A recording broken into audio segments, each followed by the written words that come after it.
भारत में ऐसा कोई धर्म नहीं जिसमें देश से प्रेम करने वाले नहीं हैं।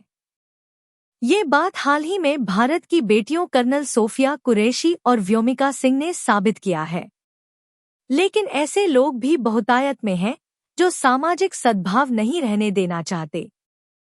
कोई न कोई मुद्दा उठाकर सामाजिक सद्भाव को बिगाड़ने में जुट जाते हैं।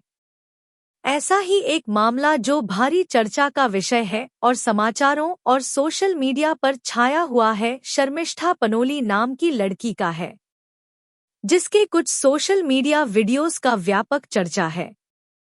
एक और उसके समर्थन में बहुत से लोग हैं तो दूसरी ओर उसके विरोध में भी बहुत से लोग हैं। मसला ये है कि उसने जो वीडियो बनाए उनमें पाकिस्तान और पाकिस्तानी सोशल मीडिया यूजर्स को टारगेट किया और हर तरह की अभद्र भाषा के साथ उनके द्वारा फैलाए जा रहे सोशल मीडिया फेक मैसेजेस का जवाब दिया। इस दौरान उसने ऐसे सभी लोगों को भी कोसा जो उसे लगे कि वो चुप हैं, अर्थात साइलेंट सपोर्टर हैं। इस दौरान उसने उनके भगवान और उनकी मान्यताओं पर भी प्रहार किया। उसके वीडियोस देखने पर ये पता चलता है कि वो दुश्मन देश के लोगों को ही जवाब दे रही थी, बिना इस बात का ध्यान किए कि उसी धर्म को मानने वाले हमारे देश में भी हैं। आज भी उसके जो भी वीडियो सोशल मीडिया पर प्रसारित हो रहे हैं, उन पर दुश्मन देश के यूजर्स अभद्र भाषा में कमेंट कर रहे हैं और हमारे अपने देश के भी कुछ अनजान लोग उनका अनुसरण करने लगते हैं।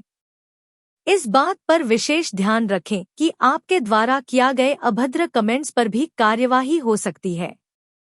साधारण शब्दों में इसे ऐसे समझा जा सकता है कि जैसे एक माँ के दो बेटे हों और एक बेटा हमारे देश में रहता है और दूसरा दुश्मन देश में है। अब हमारे देश से कोई दुश्मन देश वाले बेटे को माँ की गाली दे दे और हमारे देश में रह रहा बेटा झगड़ा करने लगे कि मेरी माँ को गाली दी गई।